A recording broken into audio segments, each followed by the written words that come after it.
Hello gamers, and thank you for tuning into another episode of the Cartridge Club.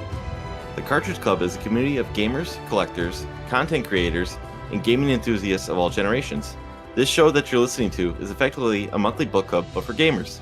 We pick a game, invite everyone in the club to play along, and select a couple community members to come on the show to discuss the game. My name is Ryan, aka It's Rocket Sauce, and I'm one of the hosts for this show. Without further ado, let me introduce the panel for this month. From the 2017 Cartridge Club Podcast of the Year, we have both hosts from start to continue. And that's Joe. Hey guys, thanks for having me back on. And Bill. Hey, Rocket Sauce, how's it going? I think you meant to say it's Bill, then Joe. I think something got mixed up in your notes. No. Just for next time. Bill, then Joe. Hilarious. Thanks for being here, guys. With that being said, I'm going to hand it over to my co-host, Musty, who'll let us know what game we are playing for this month. Thank you, Ryan. And again, thank you, STC boys, for being here. For June, the Cartridge Club has been playing the pinnacle of the Uncharted series. We're playing Uncharted 2 Among Thieves. And we're very excited for this one. I think I may be predicting myself a little too much, but I feel like we're going to have a pretty uniform feeling on this show that we haven't had in a couple of months. Ryan, I think you and I are probably on board feeling overall feelings on this game. I think we're both. Yes. Okay. Yes, sir. Yes. Good. Make for a good conversation. For sure. Now, we always like to start these off. I do want to, again, call out the fact that we are recording this live in front of a YouTube audience. So I want to thank those who have taken time out of their night to join us here this evening. And you should keep an eye out on our Twitter account because we make a point of announcing those recording dates there. So check that out at Cartridge Club NA. But let's get into the conversation because we've got a lot to go through here. And we always like to start off our show with a little bit of a breakdown. Uncharted 2 Among Thieves is an action-adventure game developed by Naughty Dog and published by Sony Computer Entertainment exclusively for the PlayStation 3. It was released in October 2009 and is the sequel to 2007's Uncharted Drake's Fortune and the second installment in the Uncharted series. Set 2 years after the events of Drake's Fortune, Among Thieves follows Nathan Drake and Chloe Fraser as they search for the entrance to the lost city of Shambhala and the fabled Chintamani Stone in a race against Serbian war criminal Zoran Lazarevic and his army of mercenaries. A critical and commercial success, Among Thieves was universally acclaimed by critics who praised it for its gameplay, set pieces, characterization and storytelling, multiplayer mode, visuals, and art design. Uncharted 2 Among Thieves received over 200 Game of the Year awards and is praised as being one of the best video games of all time, and even landed at number 86 on the Cartridge Club's top 100 games of all time. It remains to this day the most critically acclaimed installment in the Uncharted series. So with that kind of recognition, it'll be interesting to see how our panel feels about Drake's second quest, so let's take a deep, death-defying leap right into their overall impressions of the game. Look, what can I say? Uncharted 2, I loved it. It was a great time. I had only played Uncharted 1, and then I think I played The Last of Us, and then I moved into Uncharted 2. And the game just got better and better, in my opinion. And it was a fun adventure, action-packed. I love the cinematics, storytelling. It was like, controlling a movie from the start to the end. It had lots of ups and downs. Yeah, I loved it. It was a great time. Just a couple little tiny things bugged me, but otherwise it was a great game, in my opinion. Awesome. That's awesome. Now, Joe, how about you? What are your thoughts on Uncharted 2? Well, I just finished playing it at 2:30 this morning. But for me, that was my second playthrough. I originally finished playing this game for the first time January this year, and that was after finishing the first Drake's about 1 month before. So I sort of went from number one into number two. And I've been sitting on actually all four games for quite some time. And I just finally got my ass in gear and started playing them. I really enjoyed this one. I thought it was definitely a step up over the first Drake's. Basically, I had to take it on the perception of, because I've already played it and finished it fairly recently in the past, I had to sort of take a different perspective on it. And I tried not to have that be too judgmental for me in terms of how I rated the gameplay and everything. Like if it made things easier, because I sort of remembered what to do as I progressed through the game. But I think I'm in the same category or arena as most people with this game. I gave it personally my first playthrough a 9 out of 10, and second, I'd 8.5 out of 10 in terms of enjoyment. It's very cinematic, very wide scoping in terms of its music, the artistry of it in terms of graphics, gameplay, game control, storyline, and the depth of the characters in the game. So I really enjoyed it. I'm glad I finally got into it. And when this podcast is over, or this record, this week I'll be starting Drake's 3. Sweet. That's awesome. So you more recent to all of the games in general. Bill, I didn't get to ask you. You said this was your second time playing 2, or you played it multiple times in the past? Yeah, I just played it earlier in the year, or maybe December-ish of last year, and then I picked it up again for this month. Okay. So 2 times through. You didn't All right. watch someone play it on YouTube this time, Bill? But can someone get Joe to give his insights without reading it off a piece of paper? I can't remember everything. So we can get a That's true. That's why I wrote it down, dude. Can we get like an honest? What were the numbers? You gave numbers 7.2 or something? 9 out of What? 10, and then 8.5 out of 10. Who does for my this? second. Well, how else do you rate a game? I give it 8.9.5 Tell for me the more, second playthrough, Tell me more about the ups and downs of the game, Bill. What were they for you? and we'll get into it. Don't Oh, worry, that's sure. conversation. We will. I want to hear from Ryan. I want to hear from Ryan first. Yeah. Ryan, tell me about Drake 2 for you. So Drake 2 was very much a game that I don't think I was willing to play right away. And if it wasn't for the push from one of my friends who had a PlayStation 3 at the time, because I wasn't the biggest fan of the first game. It was a fine game. It was okay. But that's all I saw it as. It was just, it wasn't going to make me rush out and buy the sequel kind of thing. If it wasn't for a friend who beat it and then handed me over and said, no, you need to play this. This is a vast improvement over the first game. I probably would have been as big of a fan of the franchise as I am today. Yeah, this isn't my first time playing it through. It's probably my third time playing through. And this is the first time I played it on the Nathan Drake HD collection for the PS4. Upon beating it for the first time on the PS3, I immediately replayed it again a second time. And it's most likely due to that opening scene of the game where you wake up and you're in this train. And I remember that experience back in 2011 this game came out. I was just like taken back. I was like, I haven't seen too many games do that where it's just that kind of adventurous feel. I love adventure games, so it was just kind of like that. Whoa, this is kind of pretty crazy here, and I liked how it just threw me in there, and then start going into the story. I kind of liked having that opening. And it uses it a little bit as a tutorial too. But yeah, I'm very much a fan of the franchise. It made me excited for the third game and the fourth game and the spinoff, which came from it too. It made me generally a fan of Naughty Dog's games going forward, where I now ultimately trust almost anything they make these days. So. Very good. Yeah. So this is my first time playing through just over the last couple of weeks. And part of that is because historically, until 2017, I did not have a PS3 and did not have a PS4. And that has since changed. And it's been nice to go back and kind of hit all of these games that I've missed and that have been like, what were you thinking missing this? And that is Uncharted 2, like in a nutshell for me, is like, what took you so long? What took me 10 years to play this game? Like it baffles me. I did play the first game in the series 2 years ago. It was the U that I needed for my CC ABCs in 2017. And then I waited. And then when we made the decision that we were like, hey, we need a Sony exclusive.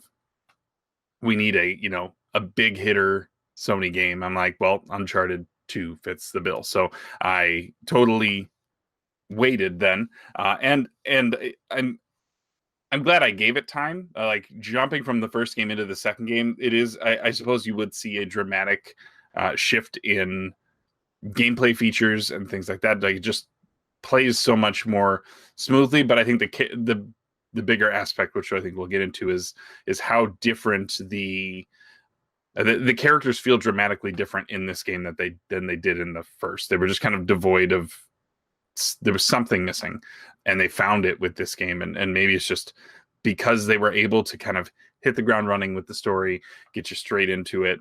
And but yeah, I am a big fan of this game and how this game played out. I am motivated to look into the other games in the series at some point.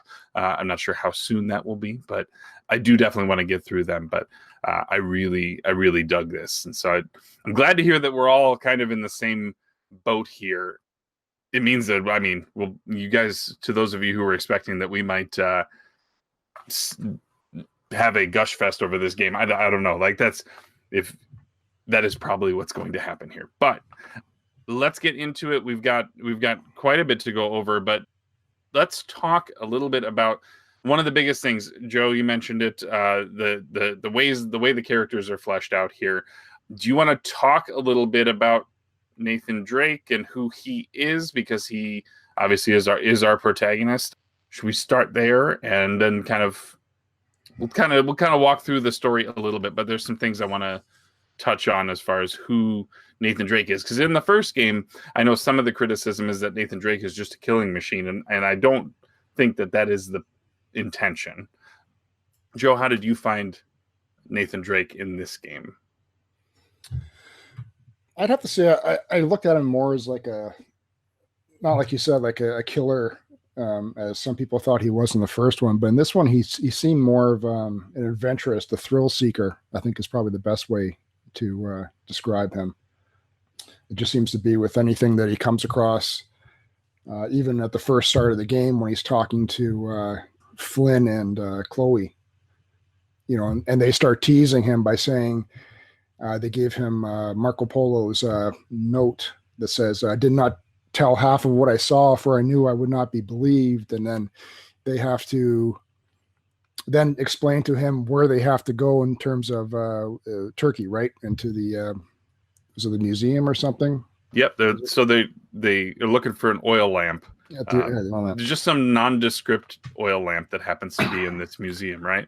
So they already know from history of other people that the fact that it's almost 100% chance of them being caught, and whoever gets caught there tends to be in prison for X amount of years automatically, no trial or anything like that. And that doesn't even deter him. So I think thrill seeker is probably just the best way to describe him. He also has, obviously, as we've seen throughout the game, certain situations where he interjects comedy into scenes where their lives are on the line, or they're in a harrowing situation, and he throws out this quip one-liner, a lot much like similar to like an Indiana Jones kind of movie. So he's got that sort of not comic relief, but lightheartedness that just attracts you to him and his personality even more.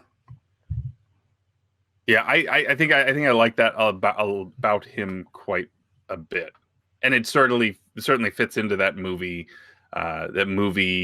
protagonist, kind of almost Han Solo-ish as well, or anyone else played by Harrison Ford at some point. But yeah, so he goes on this mission with Harry and Chloe to try and get this oil lamp, which is supposed to house the secret to Marco Polo's lost fleet, as far as like where that fleet washed up. And in the process, Harry ends up pulling a fast one on him and ends up getting him caught while he gets away with the information that was inside the lamp, correct? Absolutely. Yes. But let's just say it though. Drake is a dirty thief. We're talking about his character. He is a dirty, dirty thief. He's charming and all that, but and he knows all this historical knowledge and he can figure stuff out. But he's not at all about preservation or keeping stuff safe for the future generations to look at, as seen in that first scene. He gets that lamp and smash right away. Didn't even take a picture of it. Just smash. So you find that Drake now has been imprisoned. He's been there for, I believe it's 3 months at this point, and he gets let out by none other than his best buddy in the previous game, Sully, Victor Sullivan, who lets him out under the guise of the fact that Chloe is there too. So I want to ask you guys about Chloe. Chloe's new to the series at this point, although she and Drake clearly have a past. But Bill, what do you think about Chloe? She was very interesting to me personally right off the bat because I recognized her voice, or her voice grated right inside of me because I'm a big Farscape fan. So I recognized that voice right away as she played a character on Farscape. And there she is on screen as Chloe. She's sassy and sexy and dirty a little bit, with the hair wisping in her face. You can tell you probably shouldn't trust her as far as she talks, but it's interesting. You want to see where she's going to take you. So Ryan, Yes. I want to ask you about what do you think about Chloe? Team Chloe. Hashtag Team Chloe. Team Chloe? Yeah, she is my favorite character in the franchise. Spoiler alert, you will see her somewhere down the road playing these franchises. So much so that she gets her own game. So, spoiler, she does not die in this game. No, I really dislike her character, maybe because she is sassy. That she's not as, I don't want to say Elena is what described in when they first meet. Elena and Chloe first meet is last year's model, correct? Where she's the more, I guess, good girl of the two girls, and the boring one, if you ask me. I'll take The Chloe. boring Come on. one. As if. Yeah. So Come on. I don't know. Chloe's more adventurous, and that's why I like her more. But like Bill was saying, you get this portrayal from her because you just get a tone where when it's back and forth with Drake, he's like, I don't know if I trust her or not, and then I do, and then I don't because she betrayed me, she backstabbed me. But it's a little bit back and forth. But the acting is so good in this game that I guess I can allow it. If I could just interject as well. Yeah. I looked at them as both, as I got closer to the end of the game, I started thinking about this. Chloe's got the dark hair and she wears the darker clothes, and Elena's got the blonde hair and she's got the light colored clothes. So I almost looked at them as being the good angel and the bad angel on each of Drake's shoulders, sort of trying to pull him one way or the other. What internet reviewer did you pull that from? Pulled that out of my ass. Is where I pulled that out of, right? Okay. And I'm on Team Elena because I like them blonde and I like them. I thought body wise they're both pretty good. I got to side with Joe on this one. Shoving both of their butts in our faces. So Elena's the way to go. I like last year's model. She's tough. She shot plenty of people. She took a grenade. She's hot and she's got the less raspy voice. So and she hasn't got the hair in the face the whole time. The thing I wanted to point out with Chloe is, like, you mentioned that she can't be trusted, but like every single opportunity that somebody else walks in the room, she's like, I don't know these people, and pulls a gun on you, right? Like there is no, she's always looking out for herself. Quite selfish. She does basically tell you to leave Elena's photographer to die, and proceeds to then again turn on you because you didn't. Don't go into television, folks. Yes, especially if you're going to Borneo in the process. That's probably not the best place to be.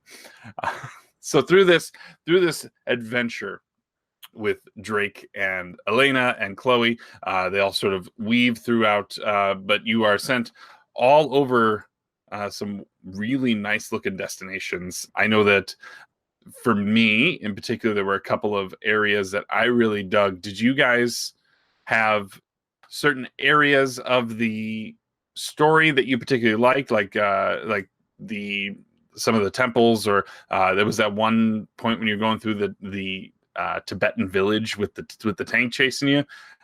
Did you guys have a sort of favorite that stuck out more than others, Joe? Let's see here. I put down definitely, well, for me, right off the start of the game, was one of my main favorite parts of the game. But that also ties into sort of like a good movie or a TV show. The game sort of needs to grab you within that first 10, 20 minutes to really tell you if there's something there that you're going to want to invest all this time into. So that start of that game just put you right on edge. So definitely the train part. And then chapter 12, to catch a train. The gunship battle on that train I thought was awesome. Much like the tank through the village, you were traveling from one end of the train to the other, not only fighting the bad guys, but trying to stave off this military gunship trying to blow you up. And the montage of Drake walking through the snow and then being found by the, what's his name? The Tibetan guy. Tenzin? Is that Tenzin? Yep. I thought that was just it was a very cinematic piece where it just showed him with, they crossfade to a different scene, a different angle of him stumbling through the snow. Then I also put the train crash battle with all the soldiers. So after the crash and after you get up to the top and you're trying to work your way through the wreckage, I really enjoyed that part. And then another favorite was when I passed Musty in the number of headshot kills that I did in the game. Oh, you got more than I did? Yeah. And I think I got more than Sauce, but I was, like I said, it was like 2:30 in the morning, so I was pretty tired. I don't remember if I saw that or not.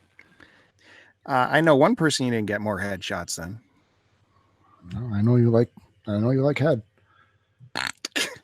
Taking shots to the head. Come on. How much do I have to say? Yeah. One other part, chapter 9, when Elena dropped the line "honor among thieves."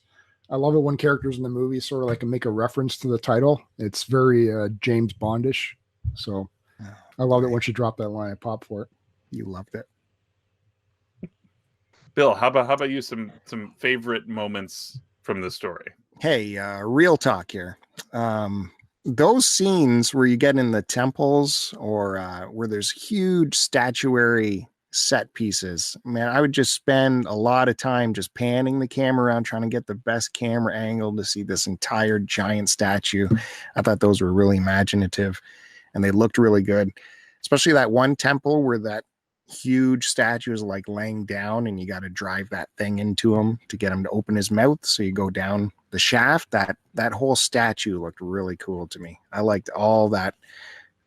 I don't know what you would call it. Graphic art that they put into it. Art style. Is that it? So let me get this straight. You like walking around and just looking at things. Well, not actually playing and shooting people. The question was, what did you like seeing in the game? And I'm saying all the statuary was impressive, immersive, and it was giant and engulfed you. I thought that was cool. Yeah, I can make up stories how I, played through the train scene and all that, or how much fun you had as you probably died a million times in the snow after the train. And, act tough, but I'm telling you what looked good. It was the art style really drew me in. Art direction. Thank you, Ben. Yeah, there are a few moments, yes, and you called out a couple of them. I was going to bring up the one that ended up having all of those. There were the pedestals that were, like you went one way, tension went the other way, and then you kind of had to work your way back to the middle. Yeah. And all these like rising pedestals, it's just like, this is insane. I do not know any individual who'd be like Nathan Drake's level of confidence for his ability to catch a corner is insane. Like his hands must be massive. Like, don't shake his hand. Right. Rip it right off. Well, and his shoulder strength to do jumps, the jumps you have to do from just your hands basically to another side, right? Yeah. Oh, for sure. That's that dude, man. Those scenes to me also had like the reverse effect too, because they were so outlandish. It's like, how did a primitive people build this crazy temple to have all these traps and these, things to happen to make this open and the light shines here and on this key goes in there? How could they actually build something so massive? Because I do like a little bit of realism happening. And as you got to these giant set pieces. It's like, who the hell would have built that? How would they have come up with that? How would they have pitched that to their boss? Okay, this is the temple we're going to build. It's going to work this way. This is going to do this. You're going to put the light here, and it's going to, okay, yeah, go ahead and build that. Yeah, that'll be interesting. But, what can you do? It's a video game. I think it's based off of like research from history books of other temples. Oh, yeah. That's probably what they got it from. Absolutely. Yeah. But still, like, I don't know that anything exists that we like. I don't know if there is anything in this world, real world, that exists in the same kind of scale that some of these things exist. And I mean, I think that's what makes it grounded, but still fantastic, in that sort of sense. Some of the stuff, just like the city in the clouds kind of thing that you had going on say 2/3 of the way through the game, where you're trying to work your way into this Serbian mercenary camps that are built into these crumbling stone structures. Like, just even the thought that is like perched on the side of a mountain, and you're again jumping with no regard for your own safety, is just it's I'm gonna say it's breathtaking before anybody else does. I'm claiming that one. But Musty, did any of Drake's super physical ability ever draw you out of the game, in terms of that leap being obviously unable for 99% of everybody out there, but he seems to have no problem jumping for this rope that seems completely out of reach, or hand walking himself across a ledge that's covered in ice, or it's got flowing water on it? I can see how it could for some. It didn't draw me out.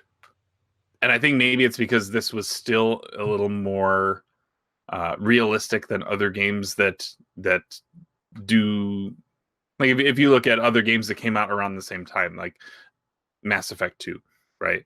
Came out the same year, and the stuff that happens in that is so on a different spectrum. Like, it's hard to stay grounded in that, but at the same time, it's easier to forgive the stuff that happens in that game, because of the fact that it is clearly set in a sci-fi world that is nothing like anything that we have now.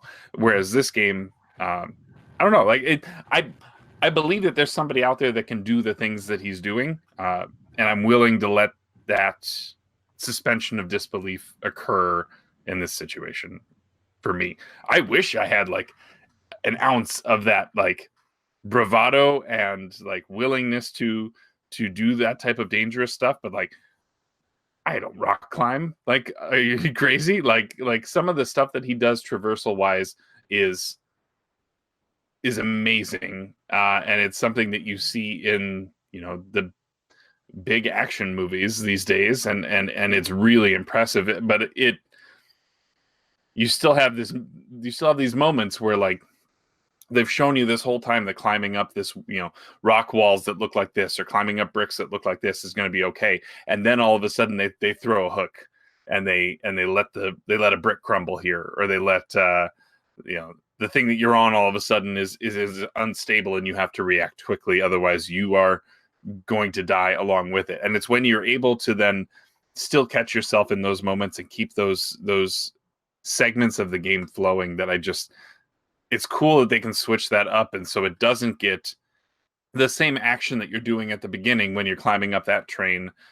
You get, even when you have to do that same train again, it just feels, there's something different about how it feels in that moment. And maybe it's because you've gotten a little more background as to why you're hanging from this train now. But yeah, I think that's where I'm at on that. Ryan, do you have any qualms with Nathan Drake's near superhuman abilities here?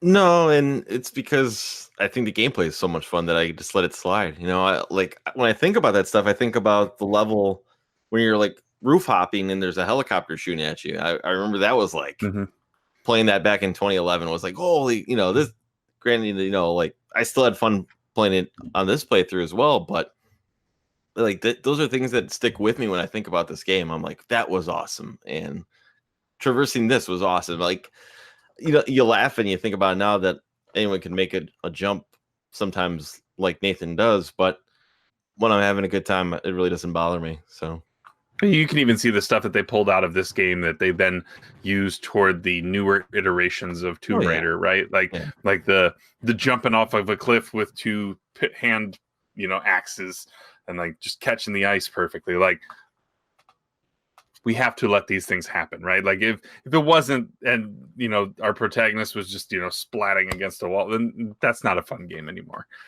And so you have to let that happen a little bit. But I feel like the balance was relatively good. When it comes to the game, though, it's not just about climbing around and things like that. There is a fair amount of gunplay in this game, and in some good cover-based aspects to it.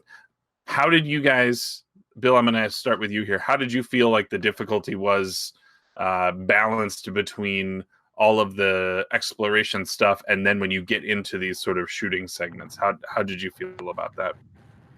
I thought the action was well done and very inviting. It seemed like it just was natural. The aiming was very precise, and or maybe if you want to say easy, I don't know. It just worked very well, and cover worked very well. And when he got into a situation, he automatically kind of went into stealth mode. You didn't have to make him crawl or anything like that. He automatically went into stealth mode, and then you could just jump behind cover. You could look over the cover, or you could, climb around it, wait for a guy, take him out stealthily, or go guns a-blazing, whatever you wanted to do. But it wasn't janky at all to me. Maybe the odd time you'd try and jump into cover and the game didn't know you're trying to jump into cover and he's just doing a dance behind a pillar. That kind of stuff was awkward, but that did not happen as often as you might think. It was more very fluid, very easy to get into cover, and all kinds of like shooting styles you could do. You could just shoot blindly, you could run and gun, you could precision shoot. I found, it was great. It was great action. Blind fire, I think it was a good, smart move here. And I have to wonder how much of that they pulled from like Gears of War, or all of the first game and Gears came out within a year of each other. So I don't know that they directly are affected by it, but both of them use a lot of similar cover mechanics.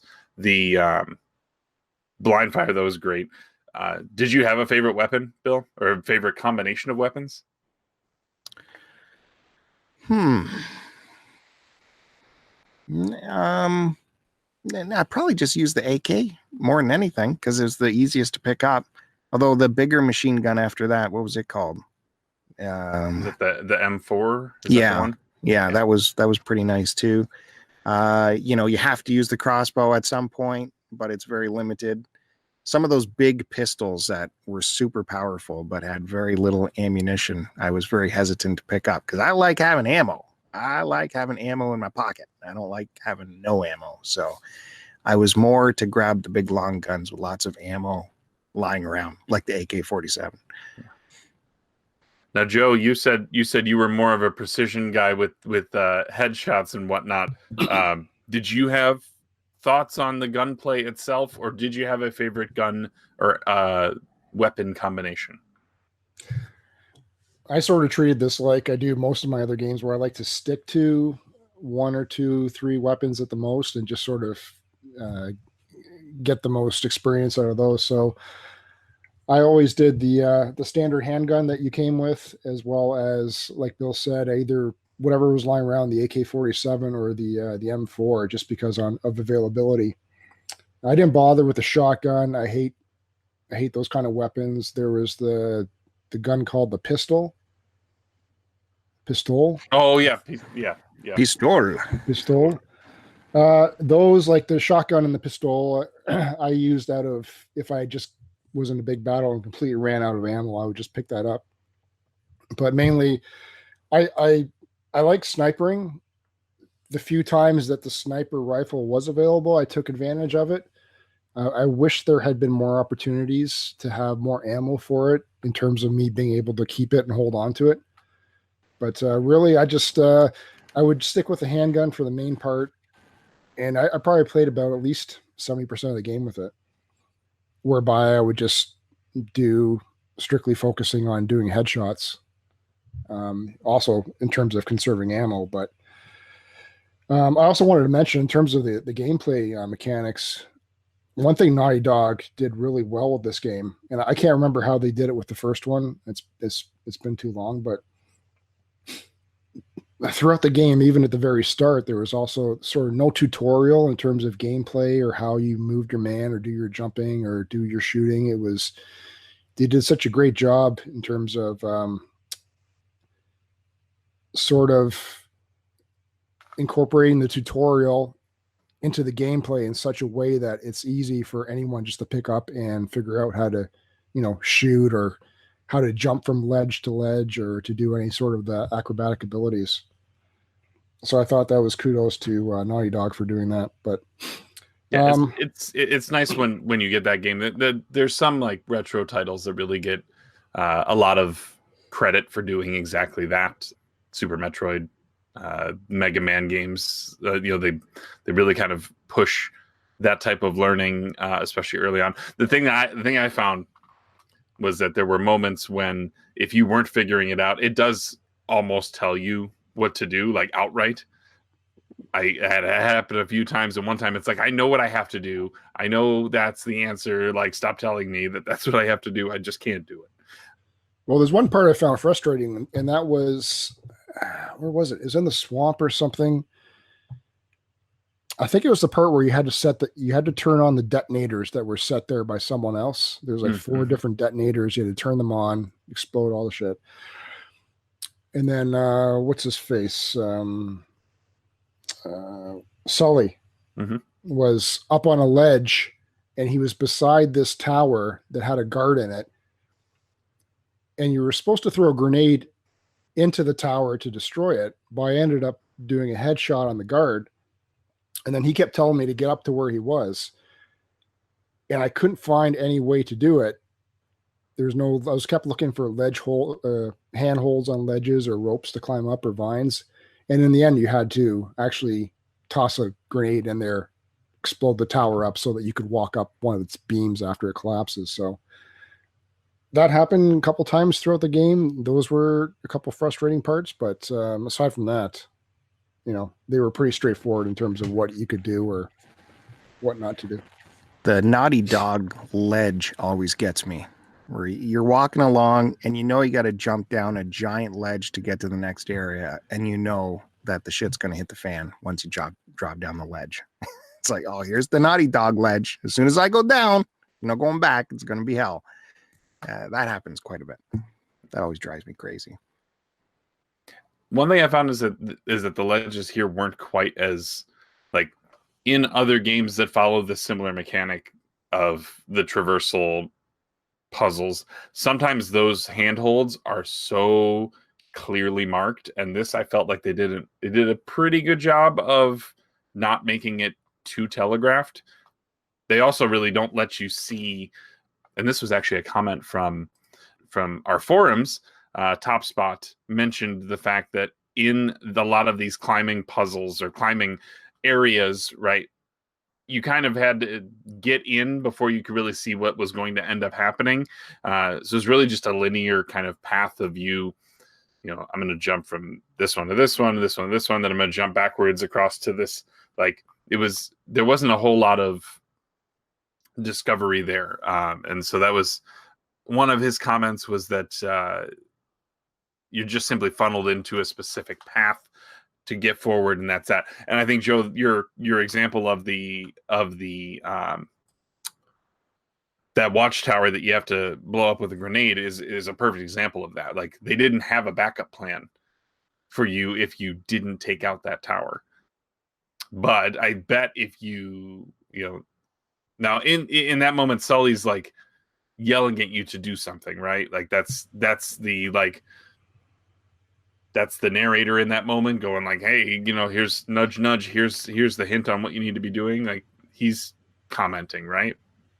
He was just saying something like, hey, get up here, or let's get going, kind of thing, right? And then he would just stand there beside the tower that I didn't blow up yet. Yeah. So yeah, so like I think it's some of those moments is it's like you should probably pick up this weapon. Like so sometimes I mentioned it's if you are stalling or you just are actively missing it, eventually it just starts to like big letters just like you should do this. And some of that pulls me out a little bit because like I said, we're trying. We're gonna get there. We're gonna get there just fine. Now, Ryan, there's one aspect of gameplay that we haven't talked about yet that you specifically wanted to talk about, and it gives some reference to Naughty Dog's prior work. Do you want to talk about that? Yeah. So one thing I was relearned, I guess, while playing this game, because I want to say maybe it happens in the third game as well, and maybe the fourth one. It's been a while since I played it, but the crash levels, the Crash Bandicoot, you run towards the screen while something's chasing you from behind, and I thought it was a great homage because it's Naughty Dog. I don't know if it is the first game, but it's the game that I know them for being famous for was Crash, right? And their first mascot, and it seems like there's like them kind of making an homage to one of their older games, saying like, I don't know. I mean, I think it fits in perfectly well with the high action style kind of game. If this can be kind of compared to like an action movie with the camera angle facing, our hero running towards the camera, I think it works really well with this game a lot. Yeah, and it does look like, just based off of like Naughty Dog's origin, yeah, I think Crash was their like biggest one that kind of elevated them up, aside from like some much smaller. They're almost an indie studio before that. But Crash put them on the map with PlayStation, and then obviously Naughty Dog is a staple for PlayStation, the platform itself going forward. But yeah, I thought those were fun moments. There's one, because I mean, it takes a mechanic out of a game that's very child friendly, right? And now all of a sudden you're running away from like a truck that has guys shooting at you, and you're trying to shoot the tires of the truck at the same time, and it just kind of, it feels comfortable. It feels comfortable to do that, except when the truck that you blow up then lands on top of you over and over and over again, which was my experience. I really like the driving scene though. There's one where you are trying to catch up to the train because you need to then jump onto the train, but you're leaving the village, and Elena's driving a truck with a turret on the back, and you just like, it feels like some of the great gallery shooters that have like been reminiscent of like 16-bit past, and have just kind of put you in those moments, and I really enjoyed those. I like jumping from one truck to another, and then using that for cover to get a different angle on a guy. Like that one felt like a lot of fun, and it kind of flowed right into that train sequence, which felt like it went on forever. Did you guys enjoy that, Bill? I think you were saying that you ran into some moments where like the train turned just at the wrong moment. Like you hit a turn on the track. Was that you who was making those comments? No, I don't think so, but I can see what they're talking about for sure. But yeah, what you're saying with the jumping on the other trucks to get better angle, man, it's so creative. You're not expecting, you're thinking, oh, here's the thing like Halo where you jump on the turret and shoot the guys as the other guy's driving. And then they come up with this other thing where you start jumping on it. It was great. It's so cinematic and exciting. I like that. And then the train, you jump on that, and I think that was the case, right? It takes curves, and you can aim your shot with the curve. Yeah, you can try, but like, yeah, if you commit just at the moment when the train really starts going, you're like, woo, like right into the forest. And that's true. Yeah. That train sequence though went on for a long time, like a very long time. Go ahead, Joe. Sorry, Musty. I was going to say, I like that part when on the train. And is it when you're going through the tunnel? You can see guys coming towards you, but then the bad guys don't see these signs that are coming up, hanging from the ceiling of the tunnel there, coming towards them, and then they just get smoked. It was just like, and then Drake does a little corp or one-liner, right? Yeah. But Oh, you're that's right. I mean It that did, stuff is straight out of indie, right? yeah, Like, absolutely. Well, the whole game could be taken out of indie, right? oh yeah, for sure. There's a lot of inspiration for that. In fact, there's some things that toward the end of the game get a little cliche. I think there's a moment with Elena that happens, and I remember very vividly out of my mouth as we realize that she has been injured in this grenade explosion from good old Harry Flynn. And immediately in that moment, we've learned that the Chintamani stone, right? Am I saying that right now? That stone is actually a resin of the tree of life. And I'm like, well, just feed her that. Like it was very much Last Crusade story beats, right? Sean Connery gets shot, so we have to go in and find the Grail so that we can keep him alive. And it was like, wow, this is playing out almost exactly as I would imagine it to if we were playing the game based on Last Crusade. But it doesn't entirely go that way. But it's just, did you guys find any other like moments or elements that was like, wow, this is a little tropey, but it's not, it's not. I'm willing to let it slide because they're still doing it so well. Did you guys find anything like that, or did I grab the only good example? I think there's like one puzzle where you have to move boulders and put them on platforms to make a weight and to make something happen. That seemed tired to me. That I thought they'd come up with a better idea for that temple. Other than that, I can't really think of any other things that drove me crazy too Well, much trope-wise. how about this? Did they have too many puzzles in the game in general? It just, for me, it seemed like, and I forget how many hours I took to play it through this second time, but even a second playthrough, it sort of seemed like, oh, all right, we got to go through this. All right, we just did this action. Okay, here's another puzzle again that's sort of similar to the one I just did previously, only slightly different. This time I'm shooting lights, or this time I'm just moving, like Bill said, moving a triangle or a square or a circle and placing it onto this weighted platform to have this device trigger. I remember in my first playthrough when I did this game, it just seemed like it kept going on and on. It's not that I didn't enjoy it because the game overall is that good, but maybe I wouldn't have been upset if they had cut out maybe one or two puzzle sequences. Yeah, Yeah, the thing is they gave you the answers in the notebook, but they don't really. They very early on told you to check the notebook for something, and then you really didn't go back to it until very late in the game. Like it maybe I think at the moment you're talking about, Bill, where there were 4 pressure plates, you had to find the right thing. It was weird because you would put a thing down, and if the thing didn't move, you knew that wasn't where it was supposed to go. So it was ultimately just I tried it here. Yeah, I tried it at the next one. Okay, the third one went down. Okay, so put it there. We'll get the next one. Like, you don't have to reason that puzzle out. You can just trial and error it. Like, there is no fail condition for not getting the puzzle correct. Like, it doesn't make the rest of it more difficult. Like, there was the one where you had to. Well, there's some of the encounters with like the like guardians, the Yeti type people, where it was just which isn't a puzzle, but there's one puzzle that immediately leads to this battle, and all you have to do is survive. And it just like that puzzle was just a sheer rotate these things until you get the right ones. Like, to some of I was trying to think of other games around that time, and Ryan and I were talking about this, and like God of War,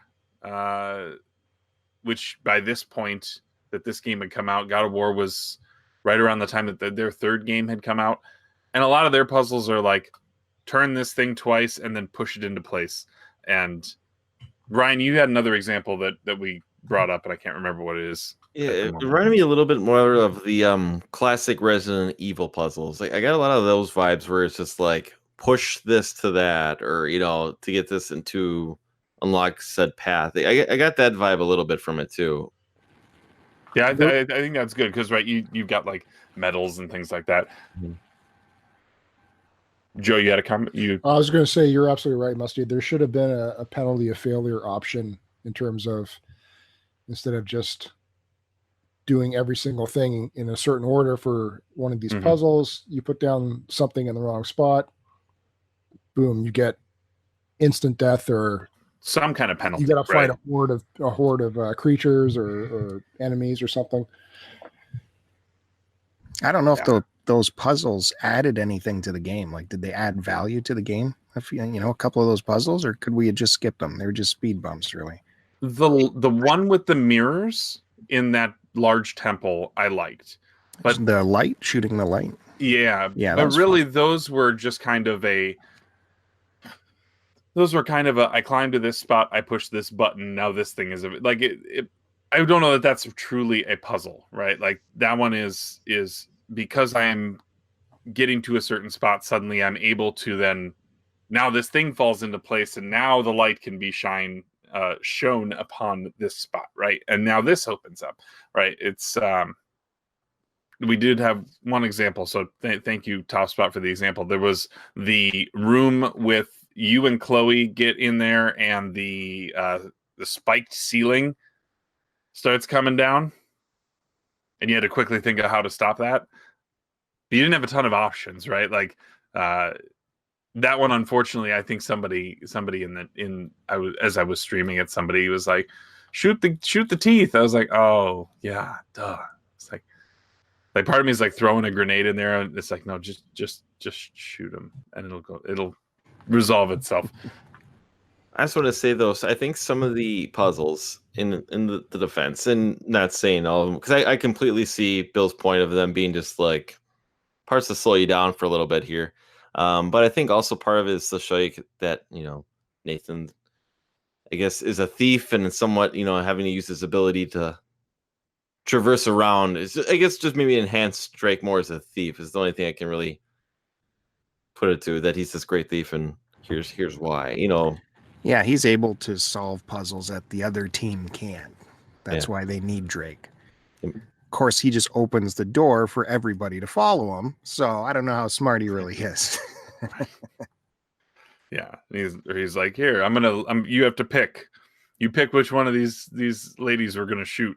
And he's like, don't shoot either of them. I'll do whatever you want. Like, and let's be honest, I think most of us probably would answer something similar, but it's just, yeah. What do you guys? Well, a bunch of times he has an army right on his ass and he's just running away, and then there's the thing I got to solve. Okay, I'm going to solve that. And then I'm not going to hide the fact that I opened this door for the people following me. It's just like, close the door at least. Throw some leaves over it. Nope. Oh, what do you know? They followed us in here. Now there's another big fight. That stuff drives me crazy. Yeah. So you end up bringing, like, throughout this whole thing, you end up bringing this mercenary into Shangri-La or Shambhala, which are two names for the same thing that are equally confusing to speak. What I wanted to talk about quickly was what you guys thought about how the end played out, right? So you've Elena's been injured, Chloe is with her, and then you've gone in toward the core of the Tree of Life to find this Lazarevich consuming the resin of the Tree of Life, which is supposed to make him invincible. And then you basically have to fight against him one-on-one. Joe, I want to ask you first, like, what did you think about that fight? Did you find it fulfilling? Was there something more that you feel they could have done in that encounter? Well, I like the overall aspect of it. Can we say how we fought him off, or do we not? Yeah, sure. Why not? Yep. I mean, I'd say it's fair game at this point, and I think a lot of the people who are here live have already experienced it, and those who haven't, skip ahead a couple minutes if you don't want to know some pro strats for fighting this guy. Well, I thought they did a good job in terms of making it how they tied in you shooting the congealed sap throughout that circular terrain, and then as you did it, and he was close enough and it exploded, it damaged him as well as damaging the tree of life, so that they're all intertwined together.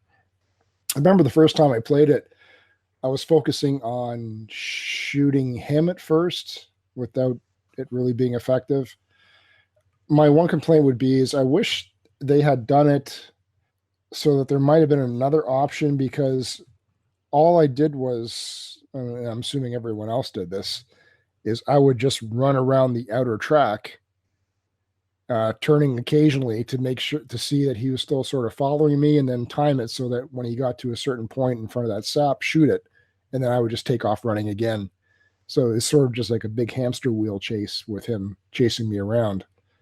So my complaint with that was I wish there could have been some sort of other option, or I guess you could have cut across the middle, but I just found going in that one continual motion in a circle with him chasing you and you picking him off at the opportune point the best way to fight him off. But I liked as you were doing it and you got closer to the end and you saw the damage occur to him, at the same time the whole tree area was starting to really shake and rumble, and it made your traversing through it that much more difficult. But I don't know. Well, and he starts to throw grenades too. Like all of a sudden he's got like here's 5 grenades.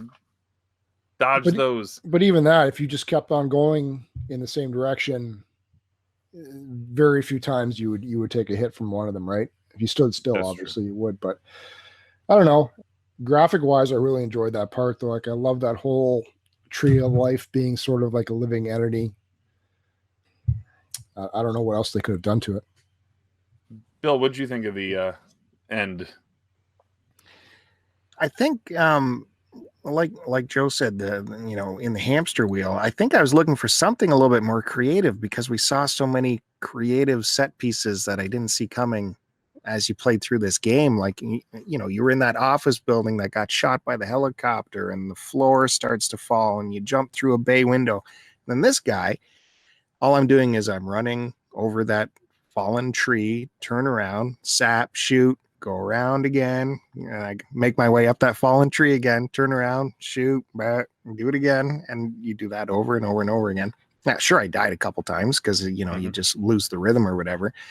But for this game, I don't know what they could have done. I just think there could have been something more creative for the last guy. I didn't want a big thing like a lot of games where you fight the big boss and then along with the big boss comes waves of smaller enemies you have to deal with. I wasn't looking forward to that.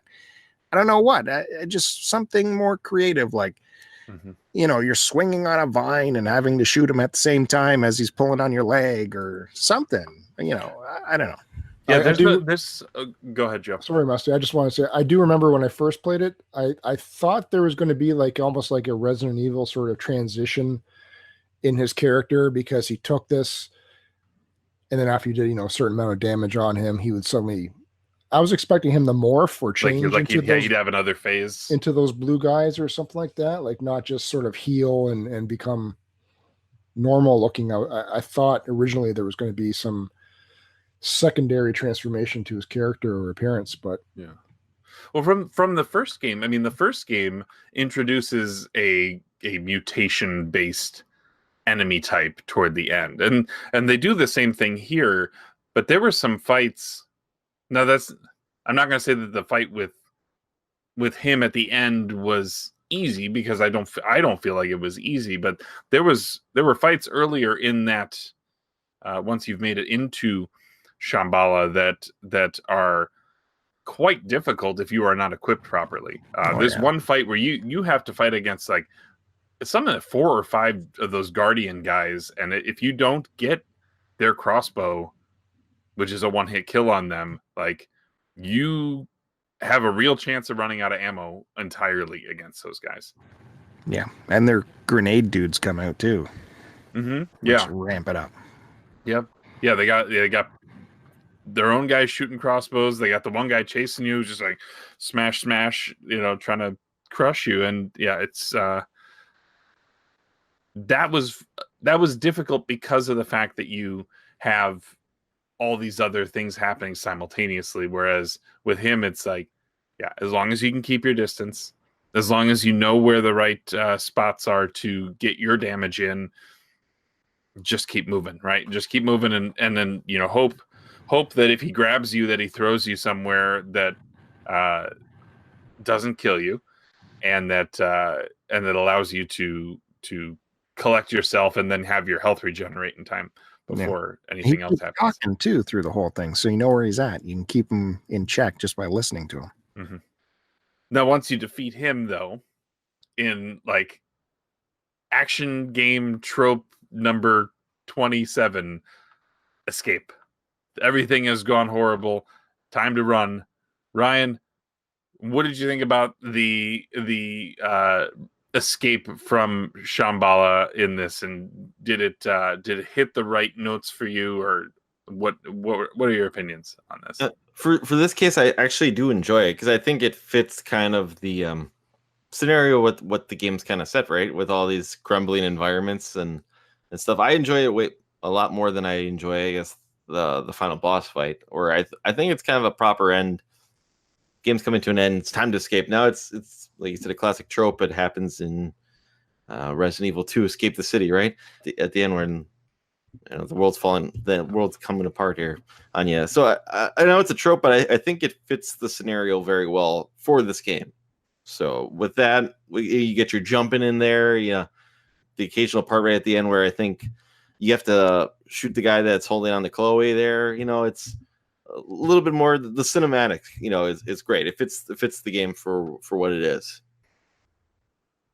I would agree with you. I feel like one of the things that it does out of convenience by blowing up this area is that suddenly the thing that you were going for this whole time can't come up again in later games, right? They clearly had plans to do Uncharted 3 already at this point when they were making Uncharted 2. So to me, it's like, if this tree of life still existed afterwards, would you not be still trying to get to it? Whereas if you blow it up, then suddenly that can't be your MacGuffin to go to doing the next phase of Nathan Drake's journey, right? Like, maybe that's part of it. I don't. But I will admit that there were like twice that I died during that escape, and I was like, if I have to fight that boss again, I'm going to be super upset. And thankfully, I didn't. Checkpoints plenty in this game. Yeah, and that's healthy for a game like this, especially one that has a fair number of cutscenes. Like, I wouldn't want to, and those are skippable, by the way. That's also a nice thing. So if you do have to replay something, you can quickly move along and get past it.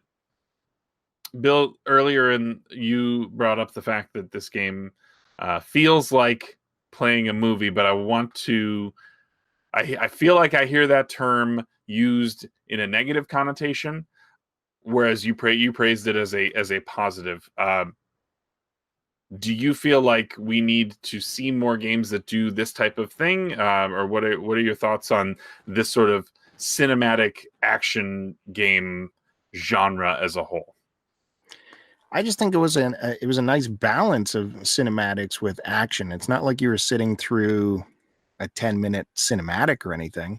And as well as it was just creatively merged into gameplay where you'd just be walking along and suddenly the camera would change on its own to give you either this great wide shot or the camera would come swooping in close behind you. Like when you tried to squeeze into cracks, the camera would come in behind you and give you a nice new angle.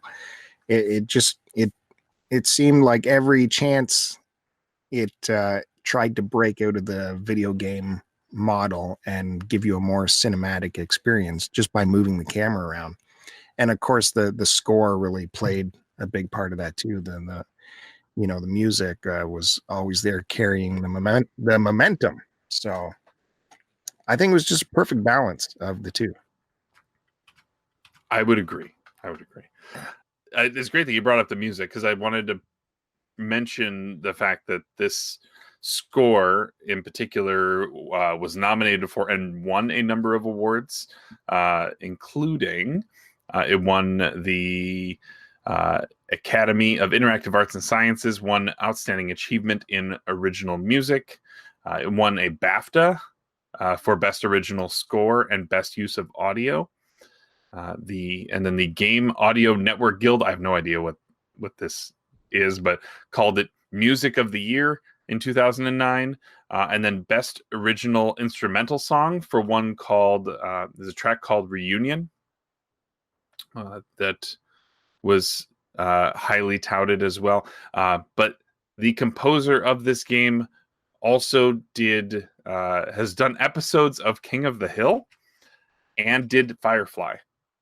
And I'm not sure if I can pick on specific aspects of it that like relate, but like I love the Firefly soundtrack and well, Serenity in particular. I feel like that's probably a lot of the same. But yeah, he hasn't really done a whole lot since then though. So I think he did Uncharted 3 and then did not continue on beyond that. So, but yeah, music wise though, Bill, you're totally right. There's a lot to the overall soundtrack, but like there's not a lot of like moment to moment. Like I remember this specific part of this specific thing because of the music that was playing along with it. To me, it was kind of like how in a I'm going to relate Indiana Jones again, right? There's like 3 songs that you know from an Indiana Jones soundtrack, and the rest of it is just like great ambient music that plays while you're adventuring. I feel like that's kind of what they're, I mean, that's almost exactly what they were aiming for here, but I feel like that's what they got out of it. Do any of you agree or disagree, or do you have thoughts about the soundtrack? I don't want to be the only one who talks about that.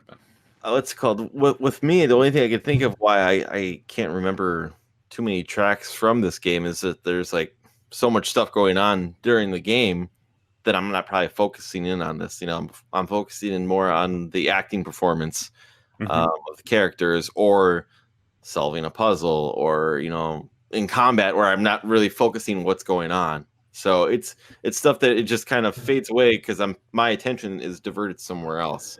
Well, there is not like a slow part so much so where the music is catchy and it's kicking in my head. You know, the parts that are the slow parts there, the music generally calmed down. And the only thing I can really compare that to and where this happens is probably puzzle solving, where it's generally quiet because I think they want you to probably concentrate and focus more. But when the music's generally playing, it's usually when there's acting going on or heavy action. So to me, that's the only reason why I can really only truly remember the opening theme. Not to say that the soundtrack is bad. It's just hard for me to remember what other tunes were in this game. Well, the music, it shouldn't be the main star of the thing. So the music it plays its part the way it's supposed to. It's to help, you know, move the flow of the game, and move the flow of the story, and come in when it needs to and back off when it's supposed to, but not take center stage. Yeah, I couldn't tell you any distinct music either. For me, it's like Musty. You posted that link for the song Reunion, I think that was called, and I couldn't, by the name alone, I couldn't tell you what it was, but after hearing about it, yeah, I do remember it. For me, it was all good, but in the sense that it never drew me out of the gameplay. Every distinct piece of music sort of fit the section of the game that it was composed for. So for me, when that happens, that sort of makes the game and the music that much better. Like it's not, like I said, it doesn't draw you out. It all sort of comes together as one, as opposed to being 2 separate entities, gameplay and music. I see that. There's sometimes when like when there's a big, let's just throw a big blockbuster movie out there. I'm not going to talk about Endgame, but I'm going to mention Endgame just because this is something that I did, right? I saw the movie, then I made a point of listening to the soundtrack, and then I went back and saw the movie again, and having heard the soundtrack independently of it makes the music stand out so much more. And I think maybe having that kind of approach with this game, or with games in general, might help enhance that feature. But you're right. Everything, when you look at the whole package, music, visuals, the voice acting, which is like some of the, like, to me, some of the best voice acting that I like they got the right people, and they got characters who are written well and believable. And yeah, I like, they really nailed it. Like, they're deserving of their, like, it's like a 96% Metacritic rating on this game. Like, that is upper echelon when it comes to the way that games get made nowadays. Like you just don't hit that unless you've really got the right people doing the right things. And I feel like they really put that together. I wanted to ask, how much exploration did you guys do, or did you find that you've like how many collectibles did you guys end up getting, or do you even have a rough idea on like? I'd like to tell you I had an idea, but I don't. It was one of those things where anytime I come upon a new area and there wasn't someone I had to sneak behind to take out, or or if I got done taking out a whole area, I was always generally scouting an area to find a collectible, even though they really in this game I find don't really have any other bonus besides giving you a trophy. I could be wrong, but it's something I always look for, though, and I know I didn't get all of them because I saw like all the empty question marks. So there's clearly a lot I missed, but I don't think I got. So I was just looking through trophies, and I did not get the 20 treasures trophy. So there are a total of 101 treasures across it, and 12 trophies that you get from collecting those treasures. But I didn't find. I know that a game's trying to reward exploration, but I don't know that it necessarily needed a ton of it. Like, it's interesting because you can like take the object and like rotate it and like look at things, but like to give a direct comparison to like the first Tomb Raider, they use those artifacts to help drive the story, whereas these things are like, you found a cup, you found a here's a ancient spork, like now you take this for yourself. Like, did you guys, Joe, Bill, did you guys make a point of like, if you saw the glimmer, did you go get it every single time? Or yeah, I kind of can't help myself but look around in these type of games. And I remember the first time playing through, I just wanted to get through the game. I didn't want to spend 50 hours on this thing. I just wanted to keep moving forward, but I can't help myself. When I got a big open area, I can't help but walk around the perimeter and look up in every corner in the sky and all that. Doesn't mean I found them all for sure. I can't tell you how many I found, but these type of games, I just can't help myself but look. And if there was definitely something shiny, I'd go and get it for sure. Yeah, if I saw something shiny and it was within my general area, I'd go pick it up. But for the most part, I can't be bothered to waste my time hunting down for these items. Unless you said, Musty, it was specific or needed to help progress the story in some sort of sense. But in terms of, I don't think any of them were in this these case. items they're put there for completionists, and I just don't care. I got better things to do. I did find, though, in this playthrough, I did find 5 or 6 new items that I didn't have previously. So, but nowhere near the 101 that you need to get. Yeah, it seems like this was still the couple years in, like 3 years into the whole trophies and achievements concept. In fact, the trophies came later, right? Like PS3 didn't launch with trophies, right? They did not. Okay. So this is still like early on where they're like, okay, well, that's why there's 12 individual trophies for this. So it's like, you found 1 item, you found 10, you found 20, so on and so forth. And it's just like, it's filler. I get what they're trying to do is they're trying to pull you into areas that some designer, some artist spent a ton of time trying to make this thing, like Bill, you were talking about set pieces, right? They want you to see those things, and this is the way that they can kind of coax people into seeing those things, is by putting an object on this cliff, and from this cliff you can see something magnificent that somebody spent weeks of time to perfect. But the question is, if you didn't put the treasure there, is that viewpoint like even necessary, right? Could they just put a rock wall there and not have to worry about it? I have to wonder how much of an impact, or like what the scale would feel like if you change that up a little bit. It's all adding flavor. It's all It is. It helps build out the world. I mean, maybe those things, if I took the time to actually read the descriptions, maybe they ground it even more, right? Just the fact that like the whole time you're going after something, this like legendary treasure. I mean, the first game was like that too, right? Because Nathan Drake is a descendant of Sir Francis Drake, right? Like, so he's already like steeped in like treasure, that whole treasure mythology, and like El Dorado, like all of those kind of things. That was the first game. But in this one, you've got Marco Polo.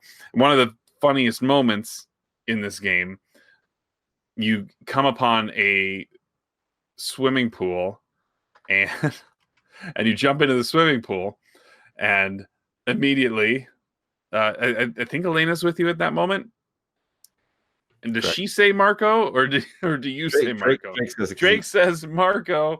I think it only happens if you jump in the pool. Like, okay. I'm so glad I did that. It's a little bit of conversation back and forth. It is, like little moments like that. You guys talked about the quips and things like that, but like everything is kind of relaxed for a minute. You're no longer being chased by a chopper, and so you get this little moment of like levity where you get people play Marco Polo, which I thought that was great. That's a trophy too, I think. It might have been. Yeah. I hope. Achievement wise though, how great was it? I guess this is a PS4 thing, the remaster, when like Joe said earlier, you get those stat updates on your friends for like your headshots or the amount of enemies killed. You get a little scoreboard update in the corner, how much better you're doing, or how you tied a friend or something like that. I thought those were great. Yeah, it definitely gave me something to like look forward to. Like, oh, I just topped Q Dog, or oh, here's Musty, just got past him or something like that. Something to look forward to. Then you're like, all right, I got to start stacking these here, so give myself a little bit of a lead. Does it tell you when someone else beats your current score? I forgot. I think when you beat someone, it doesn't tell you when they beat you, but it tells you when you beat them, I believe. At least on the PS4 version. I don't think this is on the PS3. I think it was an addition to the HD remake. See, I'd have to go back and look, because I don't remember it popping up somebody else's numbers, which means either I'm worse than all of you at this, or I just don't remember. Oh, you must have got past Q Dog. Maybe that happened so early I didn't even realize it. I think when he's played it though. He's played it. I know. I mean, he was the one I brought up the CC 100, right? And Eric was the one who did the voiceover for that. I know that he likes this game a lot. Otherwise, he wouldn't have done the voiceover for it. For sure. He just must have did a no kill run or something, because I think we all got the "You beat the Mighty Q Dog" announcement. There you go. Do you think Mighty Q Dog is Team Chloe or Team Elena? Oh, I think he likes it a little dirtier, so I think he's going Chloe. Yeah, well, Mrs. Q's got dark hair, right? Yep. All right. Oh, Dog's getting dirty. Out of respect. All right. Good. Okay. Anything we missed? Anything else you guys want to? I know. Oh, sorry. Go ahead, Bill. Oh, thank you, Joe. Thank you very much. If I had a quip about something, it's that I have to hit a button to collect my ammo. Does that drive anyone else crazy? Nope. I'm 50-50 on it. I like that option. I'm used to game. Yeah, I mean, in this case, there's the chance that you could be cycling weapons so frequently. But one of the drawbacks to having you pick up all the ammo is that you could actually accidentally switch to, like Joe, you said you didn't like the shotguns, right? Like if you had a shotgun sitting amongst a whole bunch of other things, you just happened to be pointed at the wrong one, all of a sudden you swapped weapons. Yeah, absolutely. There's not a good way to stop that. Or I don't know if I couldn't see the grenades good enough where they are on the ground, but you could see the notifications. You just start hitting the pickup, the grenade button, but you're throwing your gun away and picking up a piece of crap gun or something. If it's ammo, it should be auto pickup. If it's ammo for something that you have equipped. Yeah. I can see that. Especially if they're trying, because then you still let the other guns exist on the ground. Yeah, for the gun I have equipped, I should just automatically pick it up as long as I run over it. That's what I would have liked to see. But no, that's a good one there. I know we touched on it briefly before. We were talking about Nathan's journal, and at the start of this record, we had said, when we'd asked what we thought about him, it was said that he's essentially a thief in general. But when you really took a look at his journal, I liked how it showed not just his side of collecting or hunting, but it also showed a more personal side, because there was different pages where there was like 2 pages where it showed, I guess it was all the women that he was in love with, because it had their names. It had a flower taped to the page by their name, and it also had like their phone numbers in it. And I think Elena and Chloe were in those 2 pages as well. So that sort of showed like a more personal side, I guess, of him, as well as it had some comedic pages in there as well. There was 2 pages that had Sully in there, and it had different expressions. Oh yeah, he had drawn different expressions over the same photo: delight, compassion, anger, and something else. So that was sort of like a comedic take. And then there was another page where it was called the scare meter, and going from least scary to most scary. Like it was Sully's mustache, slippery naked guy, and then the Sasquatch creatures as the most scary. And not to mention, aside from those comedic pages, if you really stopped and did a nice close up and looked at the other pages, there was really good detail drawn for some of the statues and some of the maps and stuff that were comparable to what was in game. So I went down a bit of a wormhole after reading that journal, and just other people had recreated them on YouTube. So I was looking at that. I just thought it was a nice addition to the game. I like it when they give you details like that you can choose to whether to go into or whether not to bother with it. Yeah, for sure. I can see Joe, whose games he normally plays are static images for 3 hours with dialogue. I can see him getting sucked into Drake's journal. He probably put 17 hours into the journal, just on one page, right? It was a good read. Yeah. Okay. Yeah, it helps flesh out. I didn't realize there was the stuff about with the phone numbers and things like that. That shows a more sentimental side to Nate that I don't think you would get otherwise. Like if the flowers weren't there, it would be more like of a hookup kind of page, a black book type of thing. Yeah, but I think because he incorporated these flowers and taped them to the pages, it meant that these women at one point or another sort of had some sort of meaning to him, like a special meaning. Yeah, that's nice.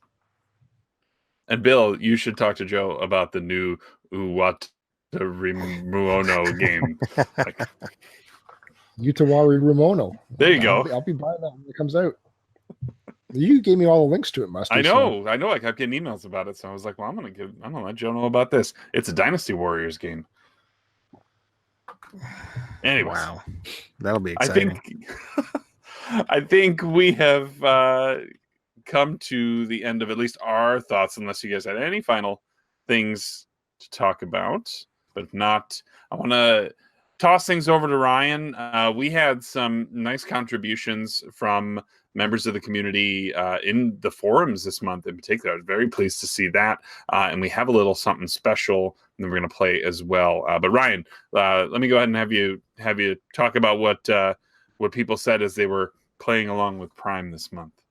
So we had a couple of new community members say some of the things that they were thinking about the game of the month. One of them being Disposable Hero. He wrote a couple of things. One of them, which I agree with kind of right here at the top, which is he wrote, I also wanted to add that this feels nice to be playing a game that is fairly straightforward and linear when so many games these days are huge open world experiences. While I enjoy these types of games, I get a bit fatigued with them after a while. And I completely agree with that sentiment. I really like a nice straightforward game, just to kind of tell me point A to point B, go, and like delivering experience like this. I still like open world games, but sometimes it's just a nice breath of fresh air, just to kind of have an easily guided point A to point B to where to go. I know he wrote other things, but I just really wanted to mention that comment right here. And we also have Ben, aka Squall5042, and he wrote, when this game came out, the game was a bright splash of color in a sea of brown and gray military industrial shooters. The story and acting kept me engaged. It didn't take itself too serious. The banter between characters was playful and fun, especially with Marco Polo moment. Moments like these really made me care about the characters. He goes on to say that the gameplay can get a bit tiring, however. There's so many times a railing or a structure can fall apart on you as soon as you touch it, and it just becomes expected. Shooting feels good with an appropriate amount of precision and weight to it, though I feel it can be a little bit of a bullet sponge enemies towards the end there. All in all, a solid game that I would recommend. And it's one that I also share. Like, granted, this game came out in some time, but I feel as if you're new to the PS3, I think it's a game that you should really give a shot to playing. And we also have a audio submission. Before you do the audio submission, I wanted to bring up TopSpot's post again. TopSpot put in a lot of thought into a very substantial post. And we're not going to read through the whole thing. We've already kind of incorporated a little bit of it into the story, but I want to again give some thanks to him for putting his thoughts together. And it was fun because he had his copy of Uncharted 2 still sealed, and he did a live Twitter opening of that game, and then obviously took the time to play through it, which was awesome. So again, I encourage you to check out our forums over at cartridgeclub.org, where we always have a thread for the game of the month. We encourage people to interact throughout the month if you are interested, but it's great to get some people, especially seeing some new people getting involved with that sort of posting. Thank you for doing that. It's awesome, and it helps us know that the games that we're selecting are fun, and that they're ones that you guys have opinions on as well. So, Ryan, I cut you off. Sorry. One more. So we have Sean, aka Cartridge Bros Player One. He said he wanted to submit an audio one. He originally was going to be on the show as a third guest, but with the time and recording, it just didn't work out for us. So with that being said, he wanted to get his submission in here. So he sent me an audio portion, and feel free if you guys want to have your own take read live on there. We'll come up away with an easier way to send this to the show here, and we will more than likely play it on the show. So here is Sean's take on Uncharted 2. What can I say about Uncharted 2? Well, it's very likely the reason that the franchise still exists, so there's that. I played Uncharted a few years ago, and found that as an experience it was just okay for me. The gameplay wasn't groundbreaking, the story didn't grab me, and the characters were generic.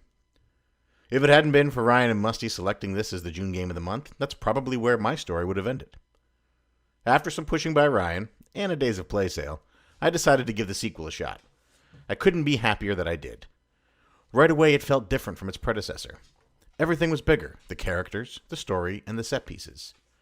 Uncharted 2 reminded me why I loved Sony's first-party titles, and it triggered a buying frenzy of some of their critically acclaimed story-driven games, and I can't wait to dive into them. So I just want to say thanks, guys, for having a club that pushes me to step outside of my shell. That was Sean.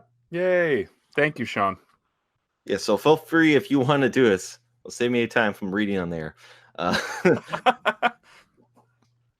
Well, that's the show, everyone. With that being said, I want to thank our guests for being on the show. Bill, where can we find you on the internet?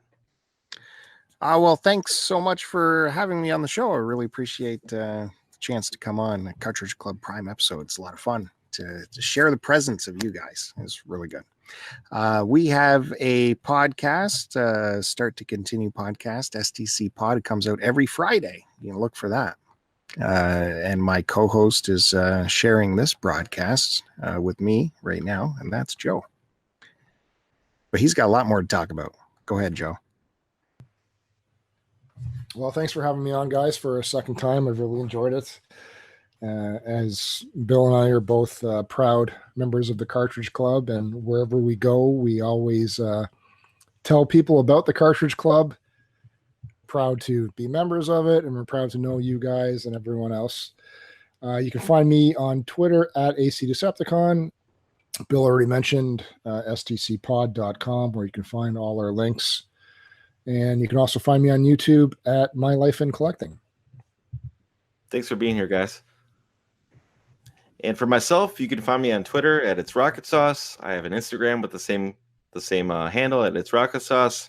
And I will be streaming, is a new thing. I will be streaming Game of the Month for games that I'm more familiar with. I don't trust myself with knowing how I am. My frustrations in playing an unfamiliar game. So only first plays for you, or only casual playthroughs, not blind playthroughs for you. Yeah, that's who I am. So look forward to next month's game, Arkham City. But yeah, you can find me. I believe my handle is the same on Twitch as well. And it's Rocket Sauce.